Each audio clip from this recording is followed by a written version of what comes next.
दोस्तों, बीमारी का इलाज होता है, लेकिन शक और अंधविश्वास का कोई इलाज नहीं। नमस्कार, मैं चंदन स्वागत करता हूं आपका आप ही के अपने YouTube चैनल सिलीविली पर। आज हम अपनी इस खास पेशकश में आपको दिखाने जा रहे हैं एक ऐसी महिला की कहानी जिसे देखने के बाद आप भी सोचने पर विवश हो जाएंगे कि आखिर इंसान अंधविश्वास में किस हद तक गिर सकता है। ये कहानी है राजस्थान की एक महिला कजरी की, जिसे हमने लिया है दैनिक भास्कर से। आइए देखते हैं उसके साथ क्या हुआ। कैसे कुछ लोगों ने कजरी पर डायन होने का आरोप लगाकर उनकी जिंदगी बद से बदतर कर डाली।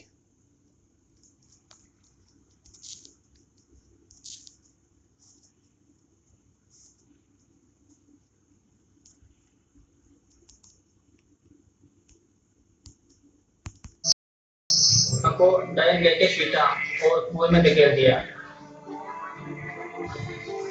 और एक हाथ से अंदर कुएं में पाइप पाइप को पकड़े हुई थी।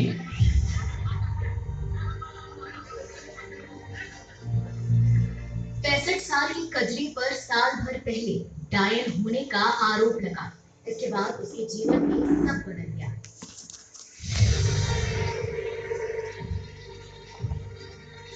तू डाकण तू आंबळ भर तू डाकण तू आंबळ भर तुम डाकणी कोने आंबळ खियान दो। आंचल की ओट वाली आंखों में तकलीफ के साथ दिखाई देता है सूनापन। कजरी ने जहां पूरी जिंदगी बिताई, आखिरी दिनों में एक दाग को लेकर उसे छोड़ना पड़ा। स्याह कहानी की सीरीज ब्लैक बोर्ड में मैं पहुंची राजस्थान के बूंदी जिले के तालाब गांव।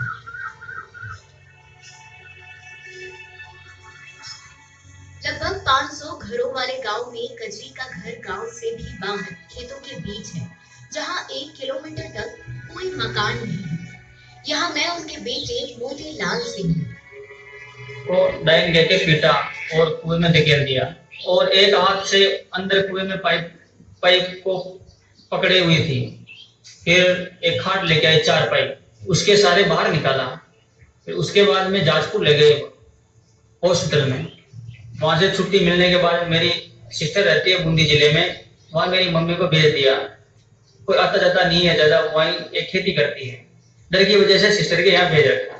हमारे जिले में बहुत सी बार ये हो चुका है, जैसे किसी के बच्चा नहीं हुआ, कोई अकेली रहती है, उसको ऐसे डायन कह के प्रताड़ित करते हैं। यही मेरी मुलाकात कजरी से भी हुई।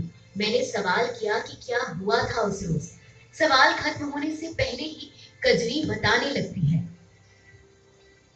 मैं शाम के समय पड़ोसी घर आया। वो बहुत गुस्से में था और मुझे डाकन बोलते हुए चीख रहा था।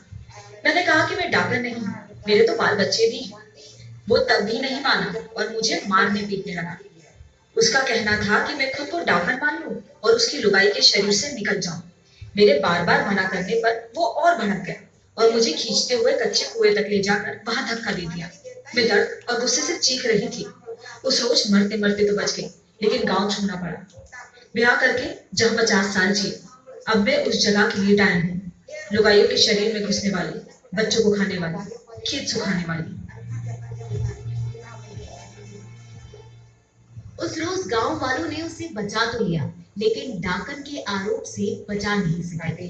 कजरी अपना टूटा हुआ बायां हाथ दिखाकर कहती है कि दाएं से सब कर लेती हूँ, अब ये बेकार हो चुका है। ये ऐसे नहीं होता, बिल्कुल लंबा भी, ये बस ऐसे ही हो रहता है। ये हड्डी टूटी हुई है बीच में से।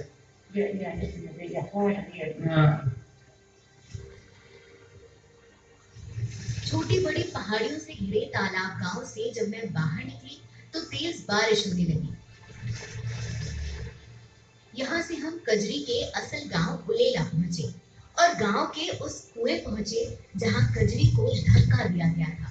यही हमें उनके पड़ोसी रामू मिले। उन लोगों ने डाकन का आरोप लगा के उनके साथ मारपीट की।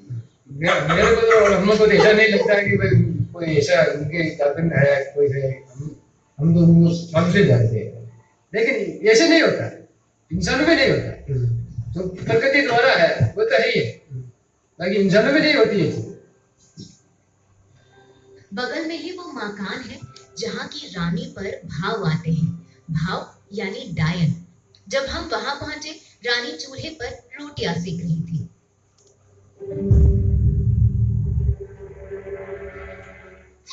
हाँ कहीं भी हो तो भाव आता है, मुझे कुछ याद नहीं रहता।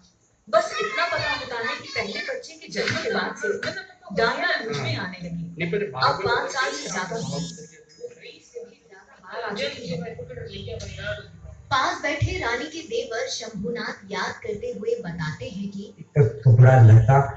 डायन आते ही उसका चेहरा भयानक हो जाता है, दौड़ने और कांपने लगते हैं, जोर जोर से सिर हिलाने लगती है।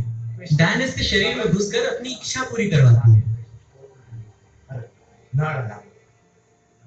देश में डायन प्रथा के खिलाफ सख्त कानून होने के बावजूद भीलवाड़ा में आए दिन ऐसी घटनाएं होती हैं। साल 2000 से 2016 के बीच 2500 से ज्यादा औरतों की जान दी गई। इन औरतों पर आस पड़ोस वालों को शक था कि वो अपनी शैतानी ताकत से उनको नुकसान पहुंचा रही हैं। लेकिन असल जिंदगी की इस कहानी में हमें इन चेहरों पर ऐसा कुछ नहीं दिखा जिसे डर लगे।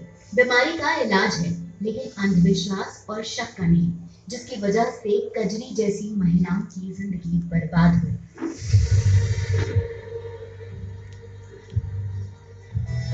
क्योंकि सच करीब से दिखता है।